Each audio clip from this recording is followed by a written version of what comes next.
Arguably, what you're best known for is your writing. Oh yeah. Now you can write wonderfully descriptive features that bring a horse race to life, jumps out the page, or you can write pieces that make people laugh out loud, and sometimes both. Now, do you find it as effortless as it seems to the reader? No, I don't find it effortless. I will sit there sweating or perspiring mildly over the first paragraph for ages. The crucial thing with writing a piece, say from the racecourse, is a first paragraph that makes people want to read the rest. At least one memorable or amusing paragraph somewhere in the middle, or even, perspective or, perceptive or piercing paragraph, and a decent finish, because that's the only thing I remember. But it's the opening paragraph that is important, and I was taught something. McCririck taught me something in 81, 82, and when I heard, and people will hear this and think, well, it can't make any difference at all, but I've stuck to this religiously. He said to me, never start an article with the word "the." And I never have started an article with the word "the." And you do see an awful lot of articles. You go to any newspaper, they start the so-and-so, so-and-so, fine. But it makes you think slightly differently about how to start a piece. And it was, I hate to say it to him, I mean, he denies he ever said it, but he did. That it was one of the best pieces of advice I had that I didn't realise it at the time, but something made me follow it. People get grumpy that I use quote long words, as the famous flat trainers always say, oh, stupid long words. Well, if they're long words, you don't understand them. Look the effing things up. If you don't have a dictionary, they have a thing called Google now. Learn a word a day. If I come across a word, I think I've got a list about 5 or 6 words on a piece of paper there that I don't know the meaning of, and I will look them up sometime over the next day or two. I probably never use them because I've not used them so far, otherwise I'd know what they meant.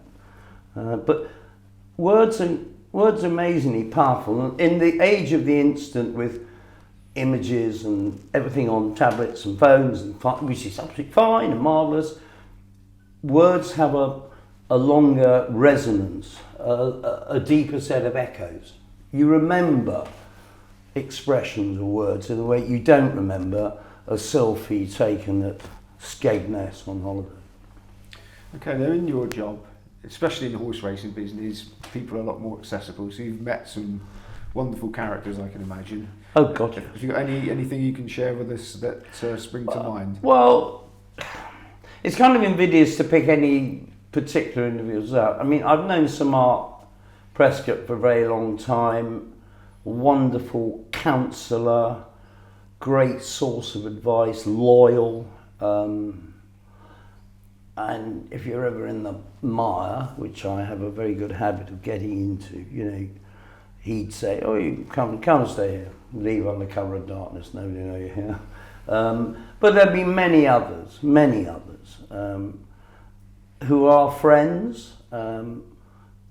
I've been very well treated by the big figures in the game in terms of access to them to write pieces, which is always rewarding because they obviously ring up saying, "Oh, we need to talk to so-and-so," and he's not really talking to us. And I said, "Oh, you might sort it." But I like foot soldiers in life. I like ordinary people. I make no difference in a duke and a dustman, to be honest. And it's always been very important to me that I'm like that. And I like the Mickey Mouse trainers or the ordinary jockeys or the lasses who do a particular horse or so on and so forth. And they, at every level in racing, people are playing pivotal parts in keeping the whole edifice or the whole ship steaming through for vastly different systems of reward. We all know that. That's slightly better than it was, slightly. But we still ask they would start to say in cases when they're away and feed them stuff that Oliver Twist would have turned down. That's all getting better, but it's still behind the time. So what is horse racing now? Now, obviously, that is the sort of thing that's in the past that should be in the past. Is there anything, is it still the sport you fell in love with as a youngster?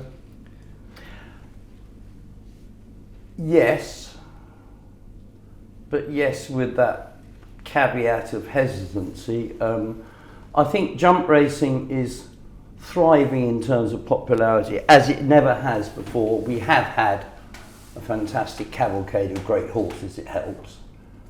I think it is thriving as it never has before, but I know intelligent commentators who think it won't be with us in 40, 50 years' time.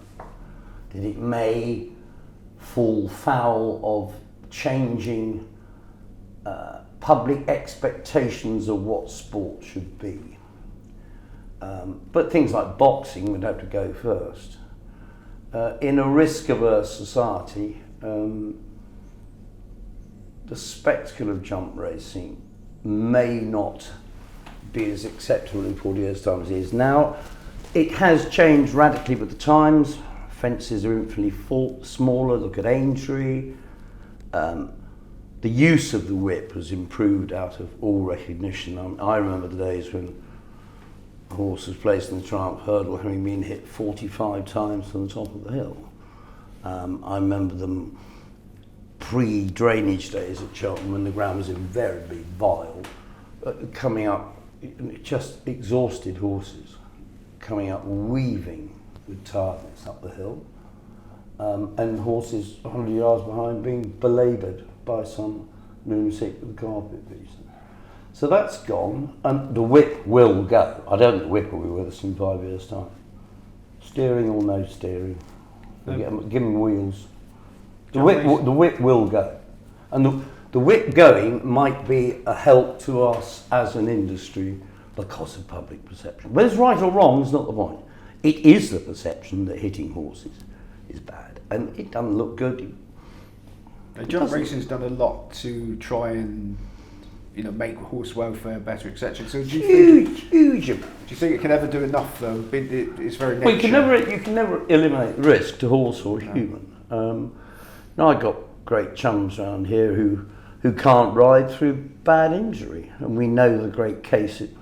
We see jockeys die, for God's sake. I think a dozen in my lifetime, and maimed or permanently confined to wheelchairs, and it is a fear, and it's horrible when someone you know well gets badly smashed up.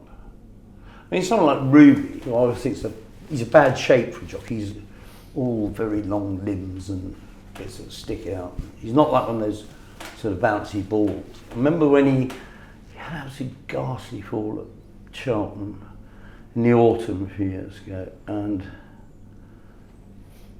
he lost his spleen, which is not the end of the world. You take a pill instead of. But anyway, I went to see him in hospital, private bit on the top.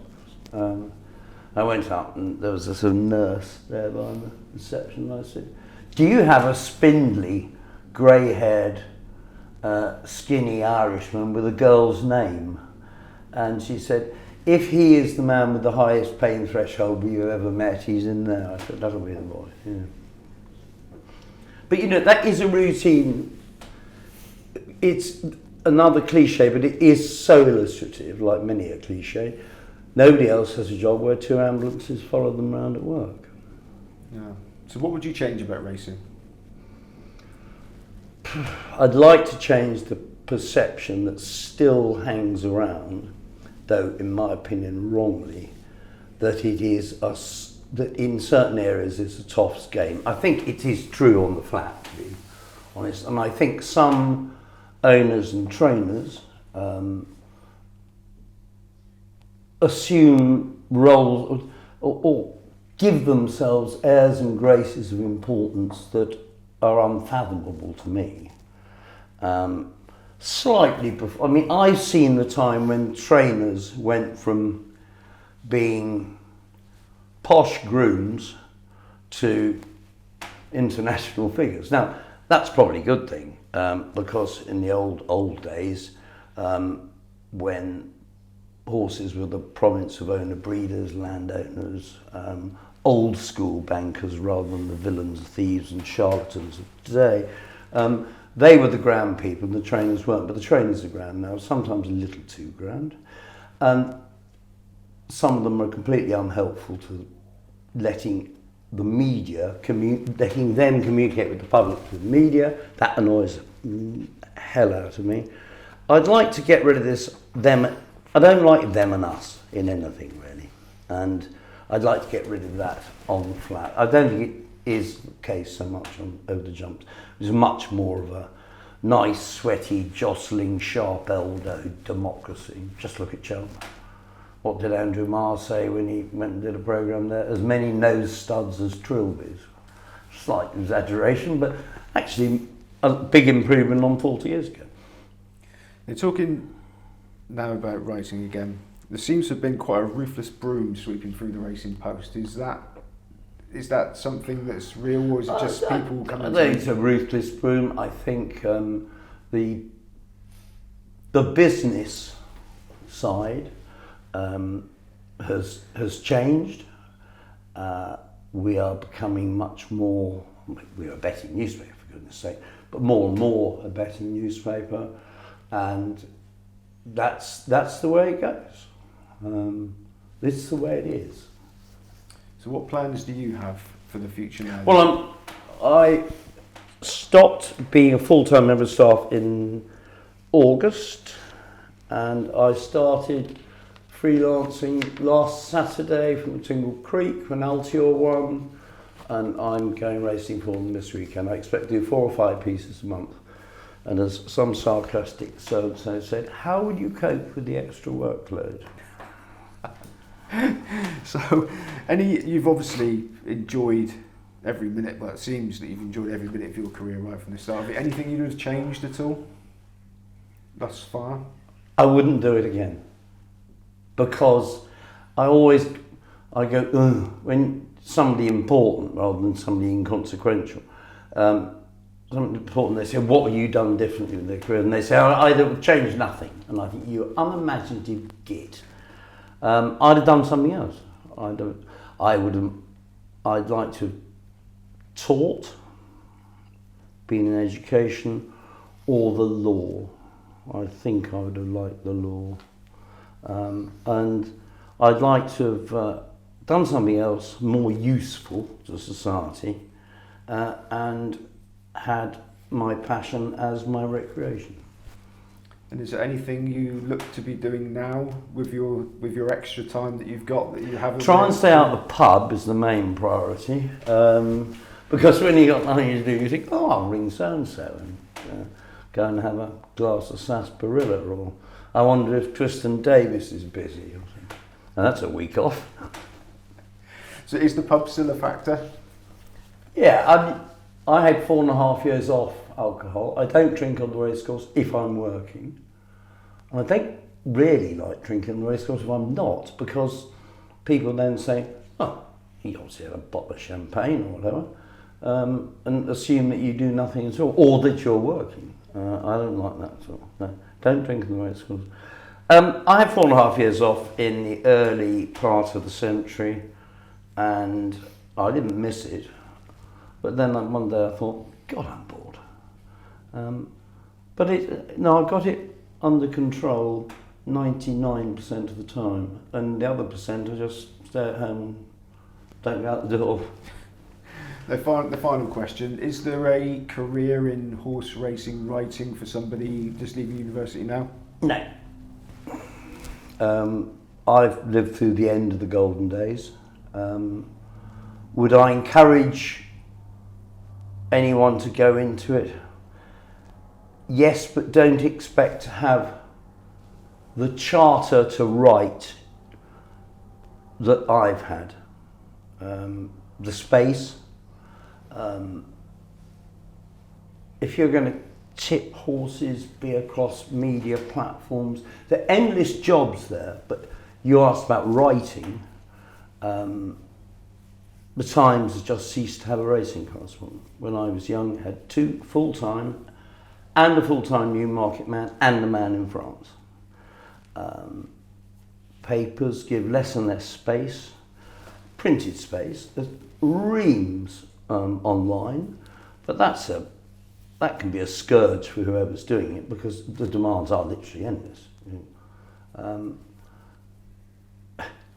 I think the days of having great spreads of words on racing pages and in racing paper, they are coming to an end for obvious reasons. Okay, and on that rather sad note, Alastair, thank you very much. Pleasure.